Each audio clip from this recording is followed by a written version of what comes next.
Assalamu alaikum, everyone. Hope you're well, and welcome to today's podcast, in which we're going to be focusing on mental health with a very particular focus on men's mental health, which is really, really exciting. I've got some fantastic guests with me today, but before I introduce them, Zainab.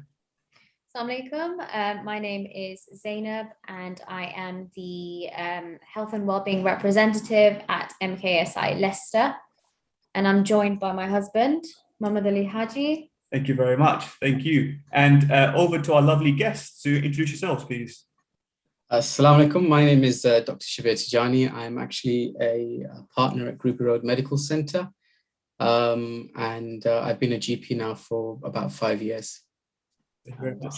Assalamu alaikum wa rahmatullah. I'm Dr. Abbas Tejani, and I'm also a GP partner up at Ruby Road Medical Center, having been a GP for the last 5 years. I'm also an honorary senior lecturer at the University of Leicester Medical School, and I do a few other bits and bobs as well on the side to do with medicine and education, with a particular focus and interest in mental health, as well as looking at reducing the inequalities of mental health access and provisions throughout the whole of Leicestershire. Thank you very much. And indeed, there's a lot of inequality in terms of mental health, and I think it's fair to say that certainly within our community, there is a historical, cultural, I suppose, a link to actually addressing it in a more active and proactive way. In terms of this particular podcast, so we have the MHMH Foundation currently with us today, and they are a charity that's been set up to battle mental health and to try to raise awareness of this particular issue.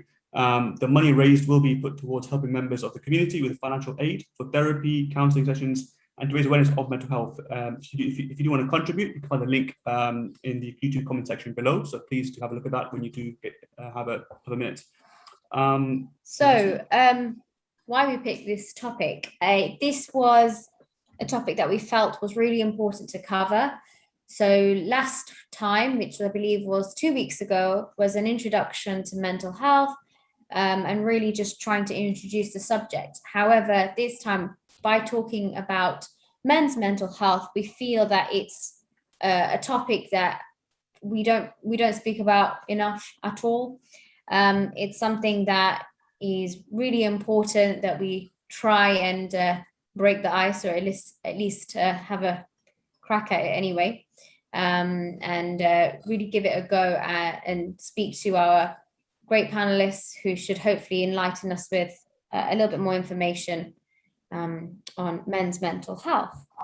With that in mind, so if I could hand it over to Shabbir and Abbas in terms of the topic, and for you personally, and I suppose professionally, why do you think it's so important to begin to address this particular topic?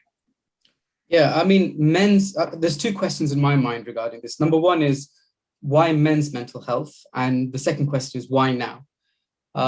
We know that statistically, men have 3 times more higher rate of suicide than women do. And so men's mental health, men's mental well-being is a very important thing to address and to discuss. And the second question is, why now? So we know that statistically, if you go on the government website, the suicide rates during the COVID pandemic lockdown, especially around between May and July time, went through the roof, especially in those who are male. So that's why it's so important to talk about mental health, men's mental health, and especially in this particular climate that we're in. It's multifactorial. I mean, we know the impact that the COVID pandemic has had on everyone. Obviously, there's social isolation. There is financial suffering as well. Some people have lost their jobs. Families are on lower incomes now than they used to be. So there's lots of factors that affect mental health, that affect mental well-being. And especially in this climate when it is so amplified, it is important for us to sit down as a panel, as a team, to discuss it, and to also tell our viewers how they can try and improve their mental well-being and what sort of red flag symptoms to look out for.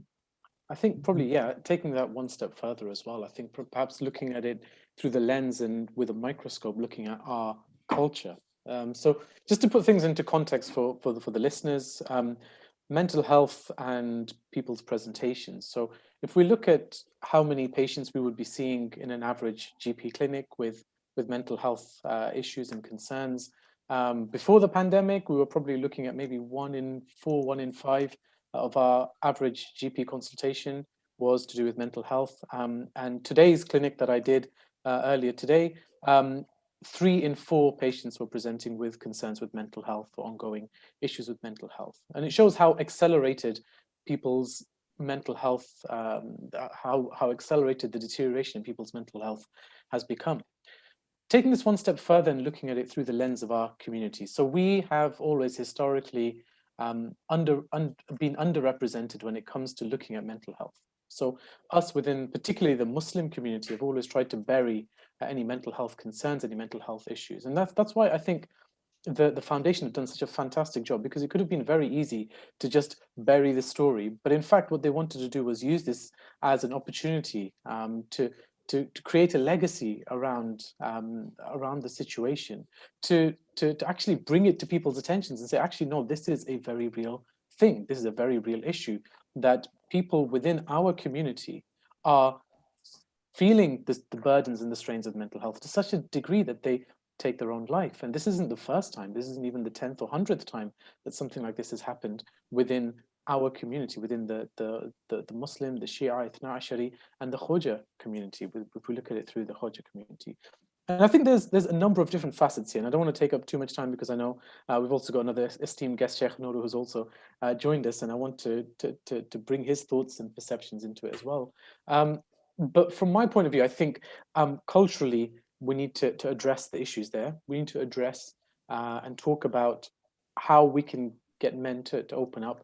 And inshallah, hopefully, as time progresses, I'll have more of an opportunity to expand that, inshallah. Great, well, thank you very much. Sheikh Nuru, I know you've just joined us. Thank you very much for joining us. Do you want to just introduce yourself very quickly, although I'm sure everyone knows you? Assalamu alaikum wa rahmatullahi wa barakatuh. Thank you so much for having me. And it's a great pleasure to be with you and our dear co-panelists, Dr. Abbas and Dr. Shabbir. Indeed, it's a great pleasure to have this very important discussion. My name is Nuru Mohammed. I am the resident Imam of the MKSI of Birmingham. Thank you very much. And Sheikh, just on the note of mental health, I mean, I posed a question to Abbas and Shabbir about mental health and you know why it's so important to address it right now. From your perspective, again, why do you think it's an important subject to be addressing, and why is it important to be addressing it with a particular focus on men's mental health? Thank you so much. From where I sit as a resident imam, who of course interact with members of our communities on different level, I think if there is one particular area that our communities need to pay special, unconditional attention to is the question of mental health. It is really, really affecting our people. Why am I saying so? I'm saying so because when people are affected by mental health, we tend to think they are not God-fearing, they are not God-loving, and maybe their salat is not well established. And some of us, even as scholars, I'm not saying all, when people come to us with something like this, we tend to think they are affected or possessed by jinns. Or maybe it's najar, somebody has done najar, and that's why they are going through whatever they are going through. So it's important because it's been brushed under the carpet for many years, and it is causing damage. It is destroying people internally. And by the time we realize, it has done so many damages we've seen in our communities. So it's very important. More importantly, to focus on men's mental health. Our sisters, our mothers, and our daughters, I think they are trying their level best. They are speaking out. And we do have a lot of programs within our communities. And we realize that those programs about mental health are held and hosted by our sisters, by our mothers. Men, they don't want to talk. They are dying in silence. Men are feeling that, no, man, why should I go and talk to someone about my mental health? I mean, I interact with some of them, and when you try to approach them to say, you know what, let's discuss, man. Open up, talk to your GP, go to, no, I will be fine. I'm strong, I will be fine. I will be fine. I'm not just a child to go and sit and be telling people. Even I came across a situation where a woman was really advising the husband to say, you know what, I believe both of us are having mental health related issue. Why don't we go and see a counselor or maybe speak to our GP? I was talking to them, they were sitting next to me. And the husband said, no, you are not strong, woman. You do not fear Allah. You know, your taqwa is too low. Your faith, have faith in Allah. The guy was talking in such confidence, you can't believe. So I think men are suffering in silence more than women because they are not talking. Partly because of what Doc mentioned earlier on, maybe because of the culture. So therefore, having this focused webinar or program, I think is a step in the right direction and to do a lot of good in opening up for our men to discuss this, inshallah. Let's hope so. Did you want to go to questions? I just wanted to remind everybody that if you do want to send any anonymous questions, there is a Menti link, I believe, on YouTube. And if you do want to type any comments on YouTube and you want to ask questions like that, please feel free to do so. This is an interactive session, so we can discuss these comments and questions as and when they come through. So I know, Sheikh, you mentioned, of course, that, this is a really good platform to start speaking about mental health, especially for men. How have you in the past tried to encourage men to, speak to their GPs, and what sort of techniques or tactics have you used with men specifically? Yeah, so I would say some years ago, I was not paying really attention to the whole question of mental health.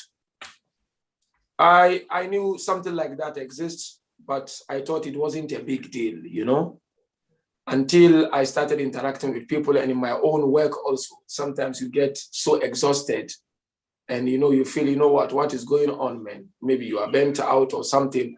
So talking to experts, I got to realize that, this is something that we need to take it very, very seriously. So what I did first was to attend some courses on mental health, just to, equip myself with some simple tools of understanding this mental health. And of course, I also enrolled on course of advanced diploma on counseling and psychology.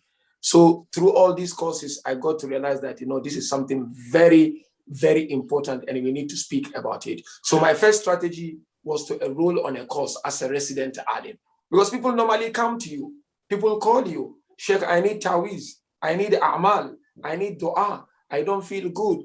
I feel there's some backache or, I can't concentrate. So that was my first strategy. Why don't I myself go for a course? I'm not mental health expert, but at least getting some tools to be able to signpost and to be able to guide people. So that was my first strategy.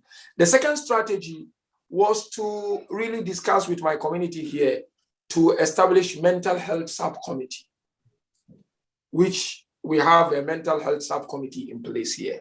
Whereby it's been a while though when they had a program, but from time to time, they do have programs where they invite people, men and women. And what I realized is that when they invited, a lot of women would come and few men wouldn't come.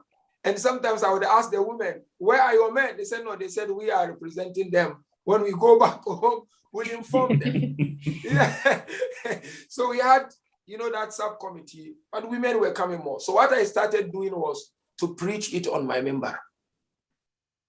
So there would be a topic, fine, Khoshali of a particular imam or Bibi Salamullah Aleha, or the Wilada, the Wafat.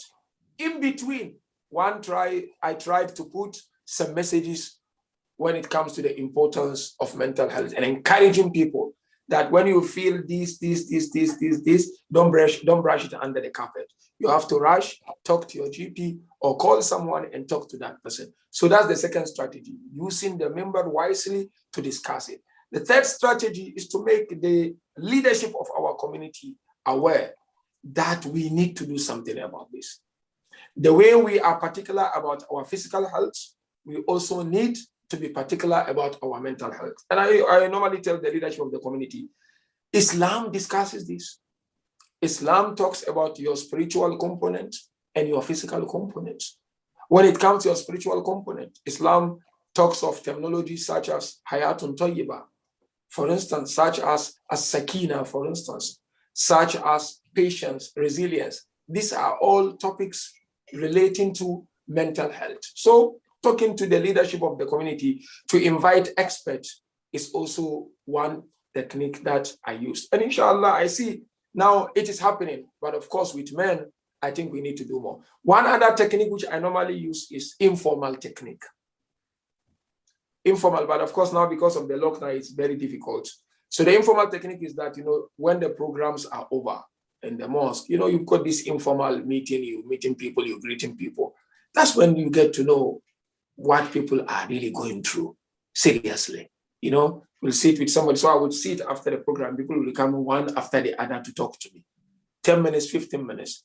And so I will ask them, announce it, I'm here for another hour, whoever. Well, people would come and they will open up as, please don't tell anyone. I said, no, I'm not going to tell anyone. This top military secret, I can't go and tell anyone. But please go see your GP. I am not an expert, and there is no mullah here who is an expert in this field. Go talk to your GP, and they will be able to help you. Let me share one very interesting story with you. I went to one community for Ramadan lectures within UK here. And one gentleman, youth, man, came to see me. He said, Sheikh, I've got a problem and I really need your help. I said, okay, yalla, what's your problem? So I can't sleep. I've got issues. I feel like somebody is suffocating me at night. What can I do? Somebody told me that you can help because you are from Africa, you can help Jinn. But I said, you have already concluded that you've got Jinn by yourself. If it was some years ago, I would have said, fine, let him check if you've got Jinn, maybe I can help you. But then upon hearing that, I told him, no, I think you need to go and talk to your GP. Talk to your GP. Once that area is taken care of, then come, I will give you some du'as to do. Wallah, the guy wasn't happy. He was furious about me. He wasn't happy at all. He went telling people, these are the sheikhs who don't want to help people. And Imam Ali spoke about them. Guess what happened? After 1 year, I went to the same place for Majalis, and I met this guy. He came to me, he hugged me, and he started crying. And he said, I'm really sorry, I want to apologize. I said, what happened? He said, you remember when you told me this, yeah? Eventually, I had to go and see my GP, and I realized that I was suffering from mental health. And now I'm okay. I even just got married. So the strategy is when they come to us, be it Maulana, chairlady, chairman of the community, refer them to the GPs, signpost them as soon as possible. But we need to keep talking about it. We need to keep talking about it. Put it somewhere in the majlis. Before you decide Masai, just put it somewhere. By so doing, people will start taking it serious. Yeah. Thank you very much, Sheikh. I want to go back to a point you're making, Shabbir, a few minutes ago now about lockdown and COVID and how it's had a real profound impact on mental health. From your perspective, and then following that also yourself, Abbas, what have been your experiences working in a GP during this pandemic with a particular focus on mental health and men's mental health? What sort of things are you finding from your perspective as you go about, doing your work? So I think the first thing we have to realize is how COVID has impacted upon our mental health, our society in general. As human beings, our intrinsic nature is to socialize, is to interact with people, is to meet up with friends, meet up with family. We've been denied that for the best part of a year, if not longer. And also with social media as well, I've found, if we extrapolate back, not only from lockdown, but from the advent of social media, I've actually found anecdotally that there's been more mental health problems due to social media as well, and the use of social media in our communities and in our society as a whole. And again, that's multifactorial. There's cyberbullying. People tend to spend a lot of time on social media and they avoid interacting with people physically. People get envious or jealous of other people when they post nice pictures of going away on holiday, or they've got a nice car, or they're doing something nice. And there's lots of different reasons. So if we look at the psyche of a human being and how the COVID pandemic and the lockdowns impacted on our psyches, it becomes very obvious that there has been a significant impact. We've been socially isolated. Financially, a lot of families have suffered. And obviously we know that there's a direct correlation between financial difficulty and stress levels, anxiety levels, depression, and especially in men, because in our culture, men are, I mean, it's changing now slowly, but men are seen to be the breadwinners. And when there's a financial problem in the family, it's usually the men that take the burden of that. And, you know, I mean, the thing is that I have seen more men calling up, but as a last resort. Women generally, as soon as they see there's a slight symptom or a slight indication that they may be suffering from anxiety or depression, they may not be eating as well, they may not be sleeping as well, they may be having palpitations, they'll pick up the phone and call the GP. Men do it as a last resort. So when they've got nowhere else to turn, when they need some, you know, they need someone to save them, or, you know, for example, they need a sick note for work, or they've got to the end of the line when, you know, the marriage is in trouble, or the children have turned away from them, that's when they'll call a GP. And often it's much harder to reverse that stage than it is to help them out at the beginning. So that's what I found. I found that men are approaching a GP more frequently, but it is always as a last resort, or more often than not as a last resort. And is that the same thing for you, Abbas? Yeah, so I mean, to be honest, there are three levels that I just wanted to just talk through. I think from my experience, I've found that men tend to have more escapism. So what I mean by escapism is that they find alternate ways to try to deal with their mental health other than actually addressing it directly. So you'll find that men will turn to things like alcohol and drugs, and that's not something that, you know, is just for people that are not Muslim. This is actually happening within our communities. How many people who suffer with mental health who are Muslims, who turn to alcohol, turn to drugs as a form of escape? You know, they throw themselves into their work, for example, to try to distract themselves. They will, you know, go out and behave recklessly and threaten their family and things like that. And that's something that to be very, very aware of and mindful of, is that this escapism is very real. And that's because we're not addressing things head on. I think you mentioned about the fact that with men in particular, they have a higher rate of suicide. But actually, if you look at their approach to psychological therapies and things like that, only a third of all men will actually seek help for their mental health. And this is from surveys done. But interestingly, only a quarter of men, when they've had a survey at the end of their life, how many of them say that they've been satisfied with how they've lived their lives? Only a quarter of all men versus 87% of all women will say that they've been satisfied with their life, wow, which is a very stark figure. And so the next point here is that I think our social circles need to be set up in such a way that we can identify when a friend is not feeling well mentally. I think women are very good at supporting each other and identifying signs. You know, they're happy to go and have a cry on each other's shoulders. Whereas with men, if I see, you know, someone, you know, one of my male friends in the corner crying, I'll just kind of turn around and maybe pop to the bathroom or go and do my wudu and say an extra prayer or something before I return back. And I think our social circles need to be adapted to pick up the fact that, you know, one of our male friends may be in trouble, and actually have that level of courage as well as strength within a social circle and a friendship to say that, you know, if you're not feeling well mentally, reach out to me, talk to me. I want to help you. And I think one of the strategies we're looking at here in Leicestershire, from sort of, if we're looking at sort of the top level down from the CCG and the commissioning point of view, one of the areas that we're looking at targeting is using barbershops, because traditionally, you know, barbershops, when you look at the Black communities and the Asian communities, a barbershop is almost like a community hub, where people don't necessarily just go to have their haircut. They'll go there to meet a friend who's having their haircut and things like that, and actually creating that central hub where people can interact with each other, and using that as almost like a quasi, you know, medical clinic, because I think my barber knows more about me than some of my friends do, because as you're having your haircut, you talk.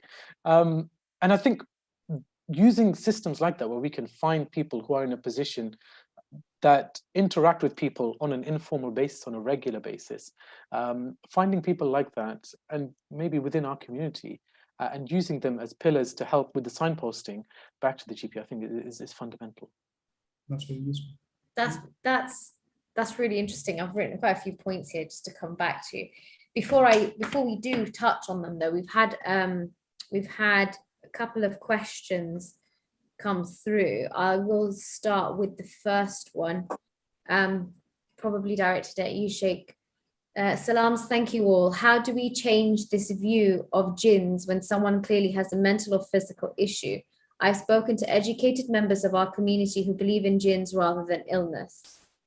Yeah, no. As I said earlier on, I think this is one of the challenges that we are faced with as communities when it comes to tackling the challenge of mental health. There are two groups of people here. There are those who are really genuine that it's jinn, but it might not be jinn, but they are genuine about it. And there are those who they just want to run away from, discussing about mental health, to say, you know what, it's jinn or it's najr, somebody is casting spell on me. I think the way to really tackle this, as I mentioned earlier on, is to keep creating awareness about this. And who better to do this than the leadership of our communities, right from the resident alim and the muliani. We need to keep hammering on this. I think it's very, very important, because the more you say it, the more it gets into people. If you say it once and keep quiet, people will just take it. And as Dr. Abbas mentioned just now, I know of situations where people will just resort to drugs. I'm talking of men. They will resort to drugs. Common family issue stressing him that he's unable to handle, will go out with his friends and they will have some drugs. And then eventually the person will come back and tell you know what, I think somebody is doing this to me. Maybe I've got jinn making me to fight with my wife and to be stressful like that. So we need to use member, if you like, to address some of these issues. It's of great importance because men are not doing much about this. But when they start hearing it more from the member, I think it will help a lot. It will help. As I said, look, I'm telling you about myself. Some years ago, somebody would come to me. I had no clue about mental health, to be true with you. I would say, okay, fine, take this amal, take this dua, recite. Of course, duas are powerful. We are not saying duas are not powerful. But we need to tackle the issue first, and then we take dua to beautify it, But now, because of the awareness that the communities have been creating about mental health, one got to know about it. The first thing I do whenever a person comes to me with headache, anxiety, I can't sleep, first is go to see your GP. Go see your GP. Just go there. Once that is done, then come back to me. And then inshallah, I'll give you some dua. So I think we need to create a lot of awareness. It will take time, but I think this is a step in the right direction. I think this may be the first of its kind. We are having conversation on mental health of men. And if you can continue like this, I think it will help a lot. Inshallah. So just following on from that, we've actually had another question come through from a medical perspective, I think.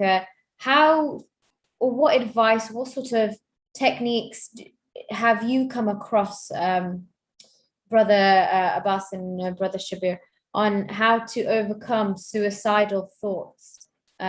Again, more from like a medical perspective. And how do we address this in our community? And I guess that's possibly, it's a follow-up, I suppose, for yourself, Sheikh.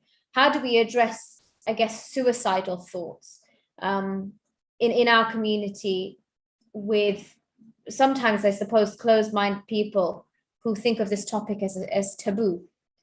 So we'll start with yourselves, Brother Abbas, Brother Shabbir. So I think the first thing we have to ask ourselves is suicidal ideation, suicidal thoughts. We have to get an understanding and an appreciation of what that is in reality.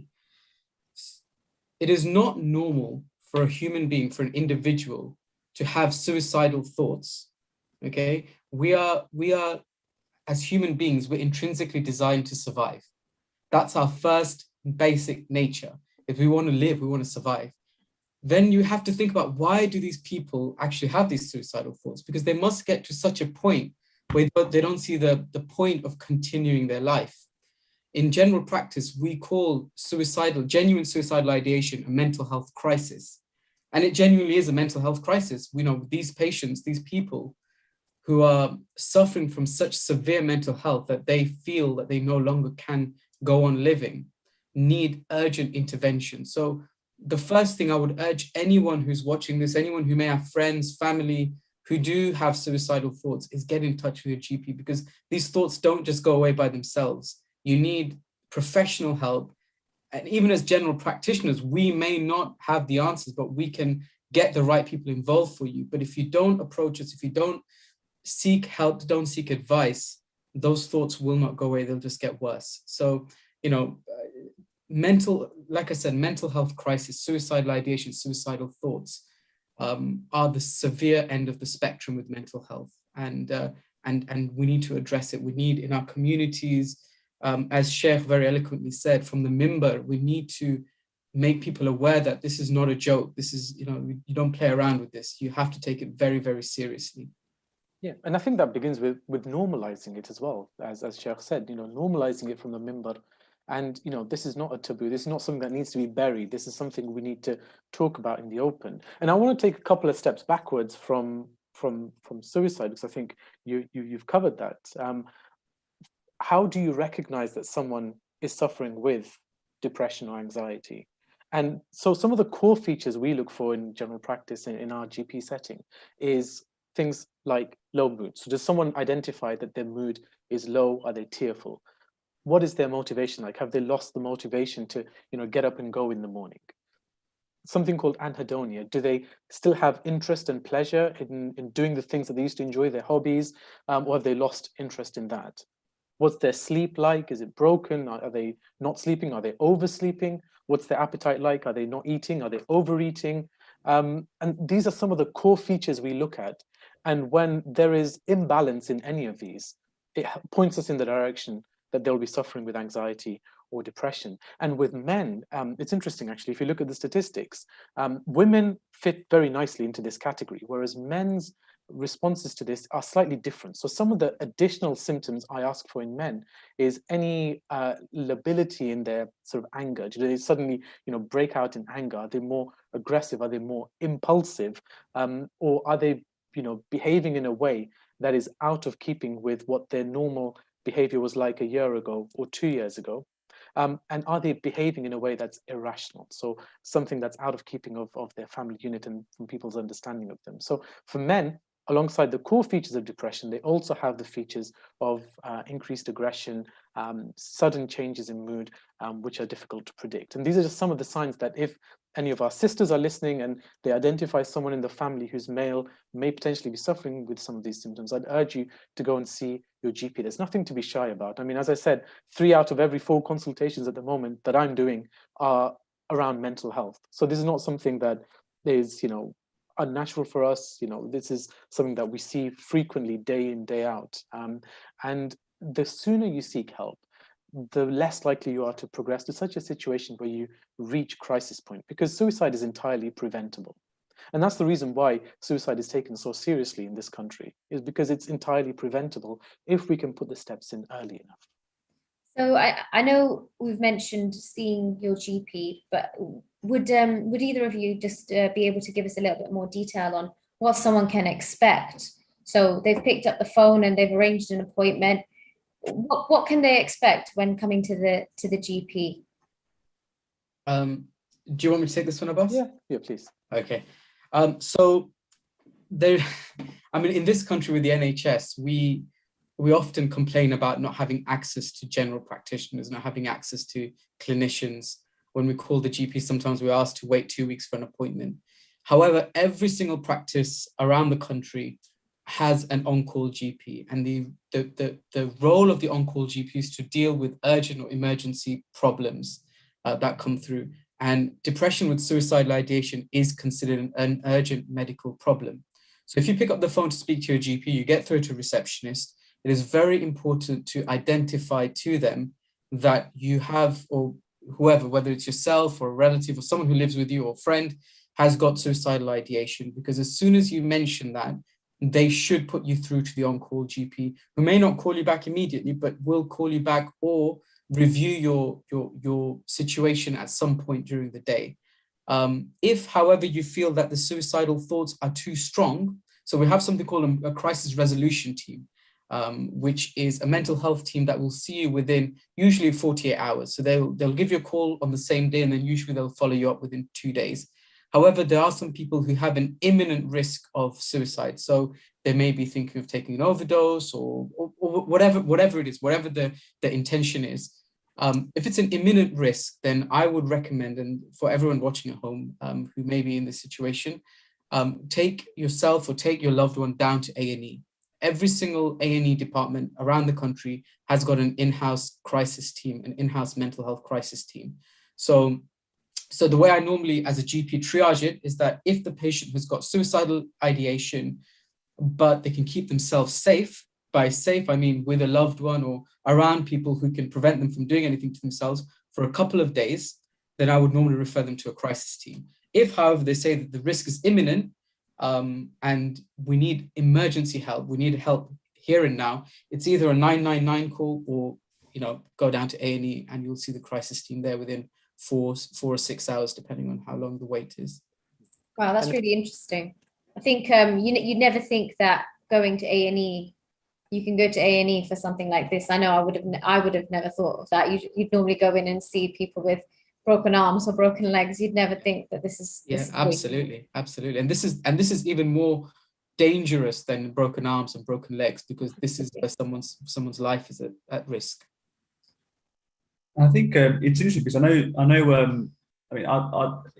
I suppose there's an impression that mental health and physical health are so different. But I think there's quite a strong link, isn't there, between maintaining good physical health, which impacts positive mental health as well. Is that fair to say? Yeah, 100%. So I don't know whether you guys know or the viewers at home know, but actually doing 30 minutes of exercise outdoors in a green leafy environment releases the same amount of serotonin in the brain as the starting dose of any antidepressant. Wow. So for people who are suffering with low mood and anxiety, and they're a little bit resistant about seeking help or starting medication or anything, just go outside and do some exercise for 30 minutes, even if it's just a walk in the park, because that will release the same amount of serotonin as one of the starting doses of any antidepressant.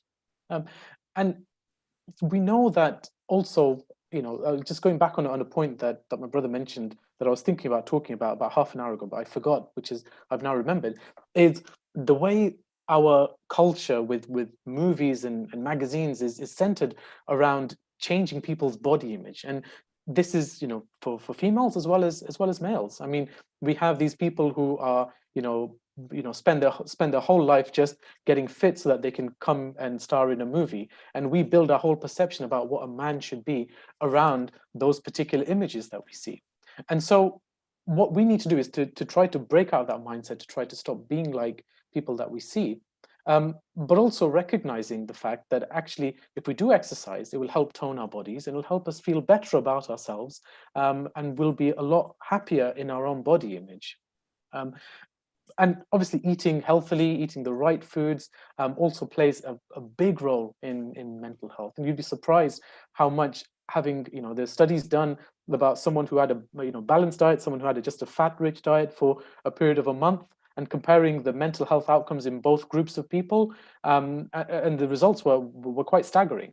So the studies are out there. People have done studies in very weird and wonderful things, and this is one of them. So we know the importance of good lifestyle, good diet, exercising. There are profound benefits, and the Aimma have really, really stressed upon that. And one of the points that I'm currently writing a thesis on is after the events of Karbala. This is a situation where people that were there, that observed what happened in Karbala, they went through such a traumatic time. Imagine seeing your father and all your loved ones being mutilated in such a way, having to be dragged through the streets to a prison, and then eventually returning home with nothing but just your belongings, losing all your family members. And if you look at Sahifa Sajjadiyya, if you look at the 15 whispered prayers and you compare that to a manual for cognitive behavioral therapy, you'll find a lot of similarities. And in my mind, I'm one of the things that I'm working on is looking at rationalizing that. And has Imam as-Sajjad alayhi salam, from his experiences and from his perceptions of what post-traumatic stress disorder would feel like, written a manual on cognitive behavioral therapy that we just have completely overlooked, but that perhaps we could utilize today? Those are some really, really, really interesting points. I do excuse me if I'm looking down. I'm just writing please go ahead. notes. But I've just remembered we're just going to go back a couple of questions, and we just needed to follow on a little bit from yourself, Sheikh. I mean, I'm not sure if we've already covered this. I know you mentioned that how do we address this in our community, and I know we mentioned via the mimbar. I wonder, is the topic of suicide or suicidal thoughts, is that something that again you could address from the mimbar, Sheikh? Yeah, I think sometimes, our communities, you will find people thinking that these kind of things we are not going to be affected with. So when you start even having an informal discussion about suicide or suicidal thoughts, people will look at you and say, no, this is not for us, this is for others. It's not true. I can confidently tell you it's not true. We are affected. I came across people sitting next to me and having suicidal thoughts. I mean, what is the essence of Mimbar if you look at it? Mimbar is to create awareness, to teach people about Allah. And Allah emphasized in Quran, and you've heard it also from Dr. Abbas, in the du'as of Imam Zain al-Abidin's Munajat, on the importance of taking care of our health, both physical and spiritual. And Quran says, you'll be questioned of Allah's blessings and favors upon you on the day of Qiyamah. Amir al-Mu'mineen alayhi salam said one of the favors is the health. And so I don't think discussing suicide on member will be against the etiquette of member. One thing we need to realize is that people respect the member and people pay attention to member. So if you do not discuss pertinent issues from the member to get people's attention, for them to take serious decisions or do serious self-interceptions, where are you going to address it for them to take heed to what you are talking about? It's very, very important. I've seen it during this COVID. When you address vaccine from member, people take it seriously than from any other platform. And suicide, I think, is one of those topics that we need to discuss within our communities. We need to. And from my personal experience, men really think of suicide from time to time. We are not experts, but we need to discuss on member to tell people when you start having these kind of thoughts, it's very important you approach your GP or you knock the door of your experts. So yes, I think it's something very important that we need to discuss. Yeah, but how you start it, you'll not make the entire 50 minutes or 30 minutes question or discussion about suicide or mental health. No, in between, you put it there.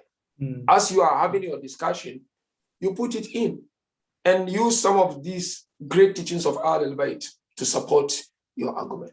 Because, I mean, the focus in our prayers is all dependent on our health. It's very, very important. And that's why I said this type of discussions and podcasts are crucial, and we need to continue doing so. And you will be amazed when you continue doing it, how people will take it serious, and men will start thinking of taking care of themselves and their mental health. Absolutely. Let's all hope so. This might be directed at, I guess, at both our doctors and yourself, Sheikh. And I'll ask Shabbir to come in first. If you have a family member that is suffering from mental health, but there is a reluctance from them to seek professional help, how do you suggest someone in that family goes about trying to provide that support? How do you go about trying to address that? When you've got somebody who's very reluctant to try to seek help. Yeah, that is a very good question, and it is a situation that a lot of family members of people who suffer from mental health do go through at some point. And I think that it's a very, very, I think we'd be surprised at how much of a problem that is within our community. So the way to address it first and foremost is to try and identify whether or not your loved one, your family member is suffering from a mental health problem. As Abbas mentioned before, the symptoms of mental health problems, depression, anxiety, and then to talk to them in a loving way to get to the root of the problem. Because mental health, so there's primary mental health and secondary or reactive mental health.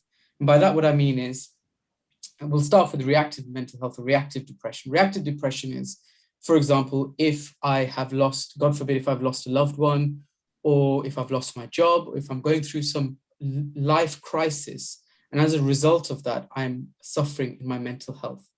And at some point, all of us will go through that, because life is not just a bed of roses. There are ups and downs. And when we go through the troughs of life and the struggles of life, we will suffer from stress, and stress can lead to anxiety, and that can lead to depression. So that's secondary depression. And we, as family members, have to try and identify when someone is struggling to cope. And that's the key word, cope, coping mechanisms, cope.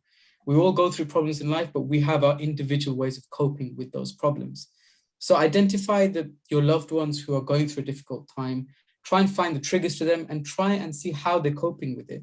Maybe you can find a way to try and help them to cope with those problems as well. Maybe you have a way of dealing with the problem that they've not identified yet. So you can sit down with them, talk to them, and try and help them through it in that way. Obviously, if they're willing and able to go and see a professional, then you would definitely encourage that. But sometimes that's not possible for whatever reason.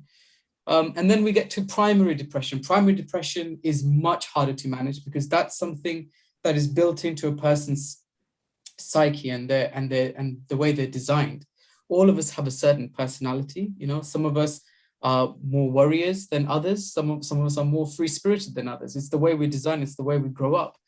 And as a result, some of us are more predisposed to suffering from mental health problems. So you may find people who are pessimists, or people who look at the glass half empty, it's easier for them to fall into a mental health problem. And so we need to try and identify within our family, within our circles, who are these people? And, if they have a negative outlook to life, or if they have, if they're more predisposed to getting depression, is try and help them at a much earlier stage than when they're actually getting to depression.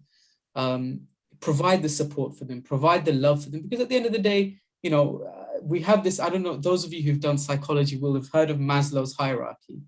Maslow's hierarchy is the basic needs of a human being. And one of those basic needs is to be loved, to love and to be loved. And by that, I don't mean, a spouse or a partner, even your friends. You love your friends love you. You have a relationship with each other. And it's to show that love. In our culture especially, we like to think of men as very macho and, like almost bulletproof. Nothing can penetrate them, when actually we just need to show a bit of love to each other, and that does go a long way.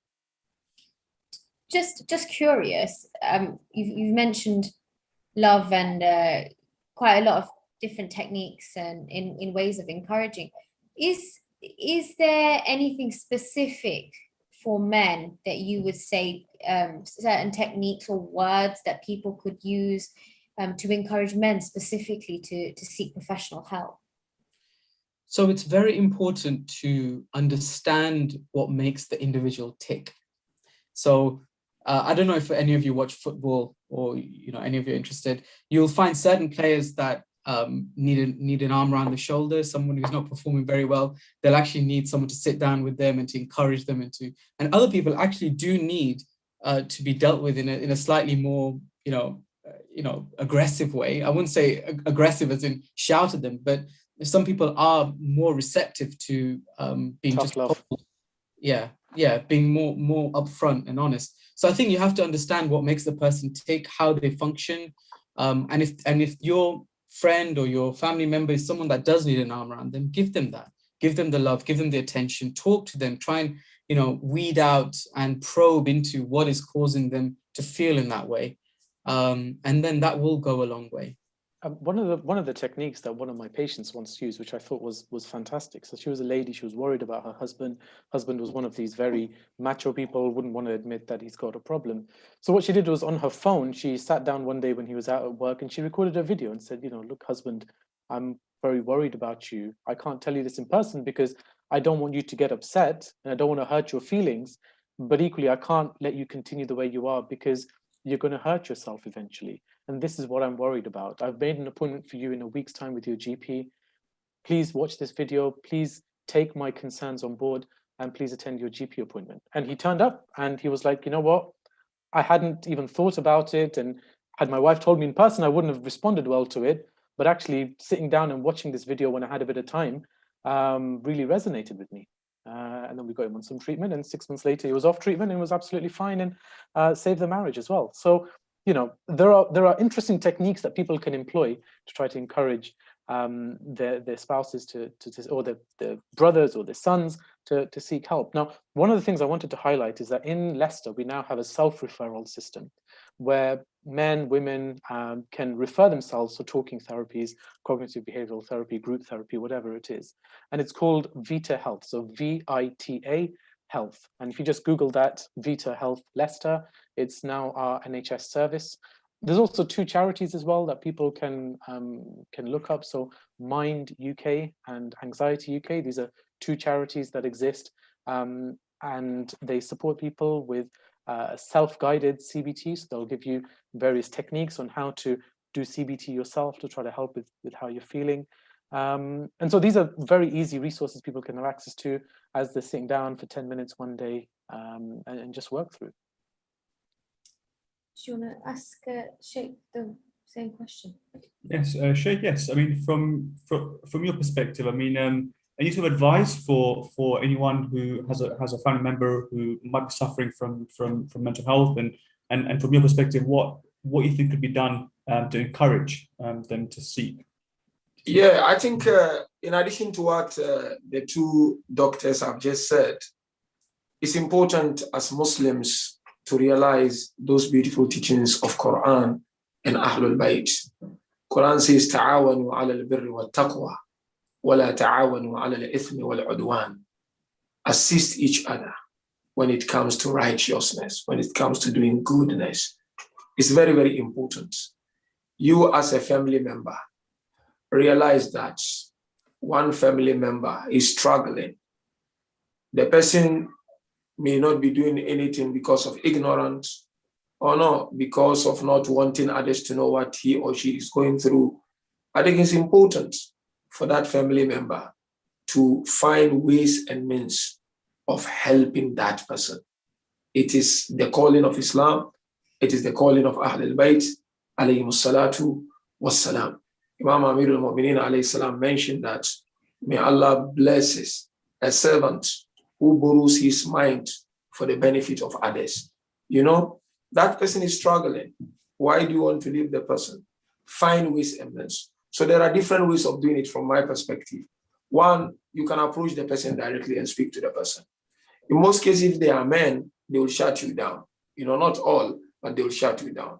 They will either start different conversation or different topics. Some say from BBC 1 to BBC 2 or to BBC 3, If you feel this is the type of person you are dealing with, look in the family. Is there anyone that he respects? When the person speaks to him, he will listen, talk to the person, and tell the person to adopt a good approach so that you don't get blamed at the end of the day. Another way, I did that, on behalf of someone. I called this GP who was struggling and didn't want to go to the hospital. So I called the GP. Said, you need to call this guy. Likely the GP is a member of the community, isn't it? I think you need to call this guy. Speak to him, man. Because I've been talking to him and I realized he's really struggling. And the GP called him. So these are some of the ways that we should adopt. Because if you do not do something, believe me or not, my dear brothers and sisters, men are struggling. with mental health, Habibi. People are struggling. It's not a joke. They just quiet, they don't want to talk. But they are struggling. Especially with the current situation that we all find ourselves in. The lockdown, the restriction, some lost their jobs. Furlough is there, but it's not giving them what they used to get, you know. Some, of course, their salaries have been slashed into halves, for instance, you know. It's not easy. So we need to help one another. That is the essence of having a sense of belonging to one's community. If we do not help one another, who is going to help us? So we need to encourage one another, go seek help. There is nothing wrong. Even we as the reciters, we go through a lot. And sometimes it's not easy. But people are just quiet, they're not talking. And they're getting broken down inside. One day I was having a program with someone from Canada. And after the program, the person called me, say, Sheikh, anytime you need help, mental health advice, please call me. Because I realize you guys are going through a lot. And sometimes you guys will not realize that you are going through a lot. I really appreciated that. I said, really, this is the first time somebody is telling me this. And you telling me this is making me to reflect on my own self, not to take my health for granted. And so therefore, we need to help one another. Family members, wives, sisters, brothers, when you spot the sign, please do something about it. Don't take it for granted. It's all really, really, really good advice from all of you. We've just been swamped with lots of questions in all honesty, and we're just trying to figure out which ones to ask, just because I'm very cautious of the time, as it's almost been an hour since we've started. It's just completely flown by. But there's a couple of questions around the correlation between mental health issues and, I suppose, being more, adopting the Western culture, and having there being a correlation between having more mental health issues by adopting into the Western culture and not taking kids to mosque or being close to the mosque. And I mean, what are your thoughts on that, Sheikh? Yeah, I think, look, mental health is a universal challenge. That's my first reaction. It's a universal challenge. But of course, lifestyle also contributes one way or the other. And as we heard it from Dr. Shabbir earlier on, the technological advancement, of course, it has brought a lot of good, but it has also its side effects. Like any other medicine you take and you are told there is side effect to this and that, One thing I learned from community organizing is to strike a balance between your public interest and your personal interests. Otherwise, you'll burn out. And when you burn out, you're finished. I think we need to tone down a little bit. The pace is too fast. Lifestyle, we need to look at our lifestyle. And this health that we have is precious. It's a ni'mah of Allah. And so, yes, fast-paced lifestyle can cause it big time. So we need to take it easy and look after ourselves. Because if we do not take it easy and we want to go the way we are going, we are not creating a balance, it can cause a problem. That's why I always tell people, really, look at the teachings of Ahlul Bayt on how to become a purposeful personality. Is someone who is able to take care of at least four major needs. First need is your intellectual need, then your spiritual need, your social need, and your physical need or material need. We may not be able to create 100% balance when it comes to taking care of these needs, but these are very important. So remember, it's dawa and da. We need to consult experts when it comes to these things. But in addition to that, Du'as also help. Recitation of Quran also help. Spiritual environments, where Allah is being mentioned, like mosque, like Imam Bara, where zikr of Ahlul Bayt. Somebody like me, if you ask me personally, when I'm really, really down, and this is what I normally do, when I'm really, really down, because we are human beings, as Prophet mentioned, we are of two moods, good mood and bad mood. And Prophet said, days that you are in a good mood, you do the wajibat and mustahabbat. And days that you realize you are not in a good mood, this is a tradition of the Prophet. Do only the wajibat and don't bother yourself with the mustahabbat. Because if you do the mustahabbat, you will crash your soul. This is the teaching of the Holy Prophet. So when I'm down really, in most cases what I do, I listen to Marcia, I listen to Noah in Urdu. I may not understand it, but that's my favorite. I listen to it, and it really calms me down, and it relaxes me. So sometimes, we need to pause and put a break and say, you know what? I need to relax. I need to take a walk, like the way Doc mentioned. I need to do some exercise, for instance. And when it comes to walk, Islam also talks of it, al-istirkha. Islam says when you are too overwhelmed, switch from one activity to the other. They call it al-istirkha. Take a walk, go to the yard, sit there, communicate with the nature. It's very, very important. And one riwayah also of the Prophet mentioned, istisharu sadiq. Why don't you consult a friend? Talk to someone. Don't keep it to yourself. And I know many will sit in front of television pretending to watch something, and believe me, he's watching nothing. The guy is stressed, but he doesn't even want to talk to the wife or to the daughter or to any friend. He just wants everybody to go to bed, then he can be himself and start crying alone. No, talk to someone. Medical experts are telling us, and Islam is also telling us, talk to someone. We will, one way or the other, go through some mental health challenges. No one is immune from this. And so, spiritual environment, to conclude, definitely it helps. But that is not enough. We need to also see our medical expert and try to create a balance between dunya and akhirah. Once you are able to create that balance, inshallah, Allah will help and intervene on your behalf. Very much, Sheikh. Thank you. We've spoken a lot about what to do when you're having a mental health problem. Before I hand over to Zainab to wrap up, I want to just go around the room, the virtual room, if you like, and just starting off with yourself, Shabbir, just literally just one very, very practical thing that someone can do to maintain good mental health. Just one very practical thing, just before we wrap things up. Okay. I think everyone at home. Sorry, I'm just gonna just take a little bit longer than one word, because Sheikh said something very important before, and the question actually raises a very, very important point about this Western culture versus Eastern culture, and it comes down to one phrase: coping mechanism. The reason why people in the East or people who are more religious may not have as many mental health problems because they have a different way of coping with their mental health problems. And we remember the Ahlul Bayt, we remember the tragedy of Karbala, because our sorrows are nothing in comparison to that. So when we remember that, our own sorrows seem less.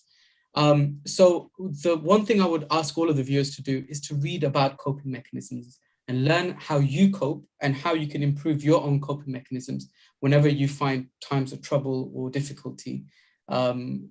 Eastern and Western culture, there will be certain things that happen to you that will cause mental health problems and you will not be able to cope with it. So try and identify your coping mechanisms, try and work on it, improve them, and inshallah, you'll find that your mental health will get much, much better. And Abbas? So again, I just want to add one point on the East versus West. So I actually looked up the statistics because I knew a question like this would come in. So rate of increase in suicide in the UK over the last 5 years has been 6%. In America, 8%. Iraq, 12%. And Iran, 15% increase in the rate of suicide over the last 5 years, which completely detracts from the whole question, is it that we're Western? Well, no, because it's happening in the East. And I think this goes back to the fundamentals that actually what causes depression. And what causes people to become suicidal is that they are in a very extreme situation. And people's perceptions of what is an extreme situation varies from person to person. For one person, it's losing a job. For one person, it's having all their loved ones killed by Daesh.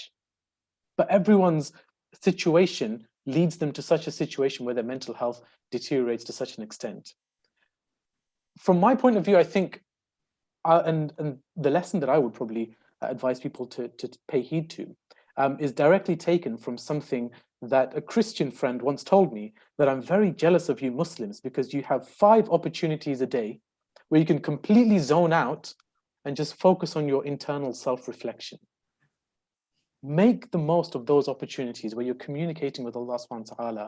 And not only when you're praying, but when you're sitting down on the prayer mat after you finish and you're in that sort of tranquil mode where you're just sitting and just staring at the turba. Use that as an opportunity to self-reflect and think about all the things that are going on.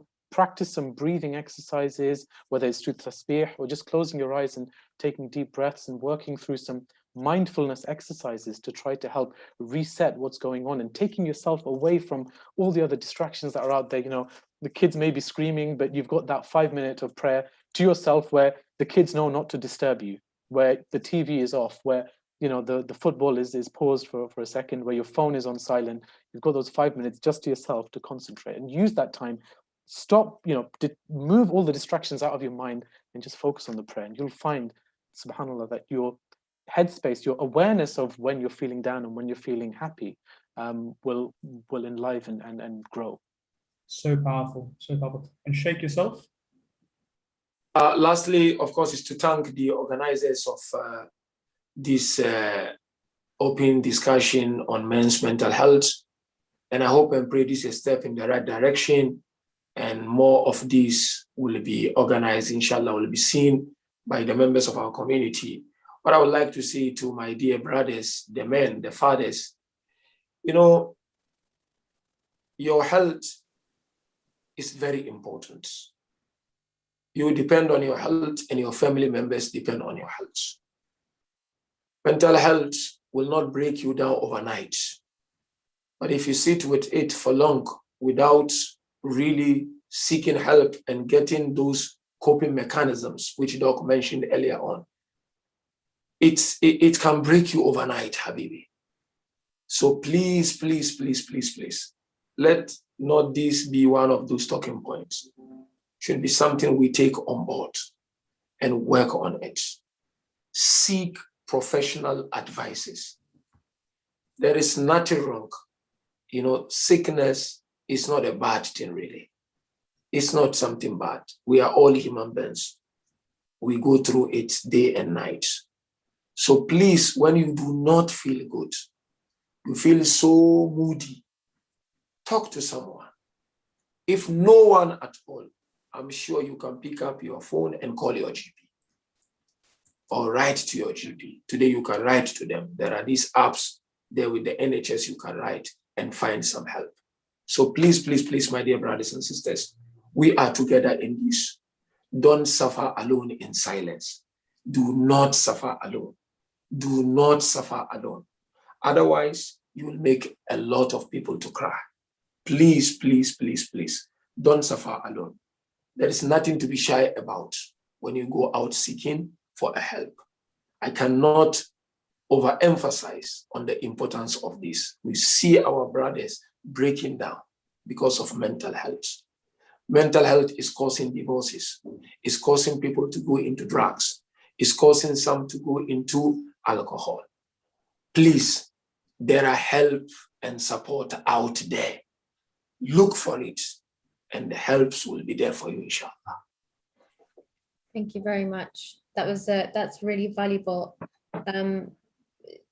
There's loads of questions that unfortunately we haven't been able to answer just due to the time, but inshallah it will be picked up at the next available opportunity that we have.